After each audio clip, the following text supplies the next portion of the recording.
ഗുരുവായൂരപ്പാ ശരണം. ഉച്ചപൂജ തൊഴുതു. വളരെ സന്തോഷമായി. ഇന്നിപ്പോൾ ചിങ്ങം 1 പുതുവത്സരം ആണല്ലോ. നല്ല തിരക്കാണെന്ന്. ഗുരുവായൂരപ്പന് അന്ന് ഉച്ചപൂജ ഉണ്ടായത് മേൽശാന്തിയാണ്. മേൽശാന്തി പള്ളിശ്ശേരി മധുസൂദനൻ നമ്പൂതിരി. കളഭാലങ്കാരം ഉണ്ടായത് അനീഷോദിക്കനാണ്. കക്കാട് അനീഷോദിക്കനാണ്. വളരെ സുന്ദരമായിട്ട് അവിടെ ശ്രീലകത്ത് ഒരു കൂർമാവതാരമാണെന്ന് കേട്ടോ.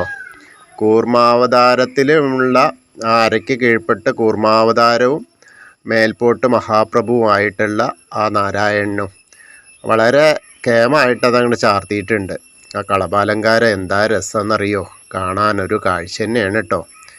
ആ കൂർമ്മത്തിൻ്റെ 4 കാലുകളും ആ പുറന്തോടുകളൊക്കെ ഇങ്ങനെ ആ പട്ടുകൊണ്ടൊക്കെ ഇങ്ങനെ അലങ്കരിച്ചിട്ട് വളരെ നല്ല വൃത്തിയായിട്ട് നല്ല കാണാൻ രസമായിട്ട് ഉണ്ട്.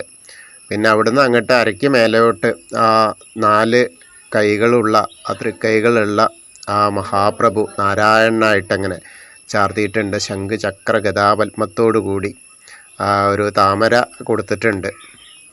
അപ്പോൾ വളരെ നല്ല രസമായിട്ട് നന്നായിട്ടത് ചാർത്തിയിട്ടുണ്ട്. അപ്പോൾ നമ്മൾ ആ ശ്രീലകത്തേക്ക് ഇങ്ങനെ നോക്കുമ്പോൾ ഇന്നിപ്പോൾ എന്തായാലും 1-ാം തീയതി ആയതുകൊണ്ട് കൂർമാവതാരം തന്നെ ആവട്ടെ എന്ന് വെച്ചിട്ടായിരിക്കാം. നന്നായിട്ട് അലങ്കാരം വളരെ നന്നായിട്ട് ചെയ്തിട്ടുണ്ട്. പിന്നെ സ്വർണ്ണഗോപിയൊക്കെ ഇങ്ങനെ ഉണ്ട്. കിരീടമൊക്കെ വെച്ചിട്ടുള്ള നാരായണ സ്വരൂപമാണ്.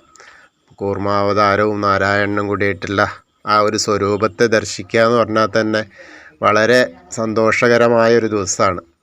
അതെ, എത്ര തിരക്കുണ്ടെങ്കിലും ആ തിരക്കൊക്കെ കൊണ്ടിട്ട് നമ്മളവിടെ ചെന്ന് ആ ഭഗവാന്റെ മുൻപിൽ നിന്നിട്ട് ശ്രീലകത്തേക്ക് നോക്കിയിട്ട് ആ ഭഗവാനെ ഒന്ന് ദർശിക്കുമ്പോൾ ഉള്ള ഒരു മനസ്സുഖം ഉണ്ടല്ലോ.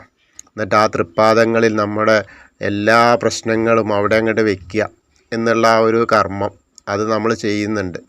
അപ്പോൾ അവിടെ ചെല്ലുന്ന ഓരോരുത്തരും, എന്നെ ശ്രവിക്കുന്ന ഓരോരുത്തരും നമ്മളിപ്പോൾ ഗുരുവായൂരാണ്, ഗുരുവായൂരപ്പൻ്റെ മുന്നിലെത്തി, ഇതാ ആ ഗുരുവായൂരപ്പനെ നമ്മൾ നമിക്കുന്നു എന്നുള്ള ആ ഒരു കൂർമാവതാരത്തിനെ നമ്മൾ നമിക്കുന്നു എന്നുള്ള ആ ഒരു സങ്കല്പത്തിൽ നമ്മളെല്ലാവരും ഗുരുവായൂരാണ്.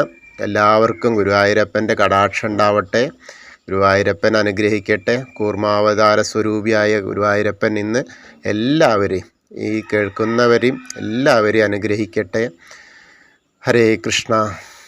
കൃഷ്ണായ വാസുദേവായ ഹരേ പരമാത്മനെ പ്രണതക്ലേശനാശായ ഗോവിന്ദായ നമോ നമഃ. ഹരേ കൃഷ്ണ.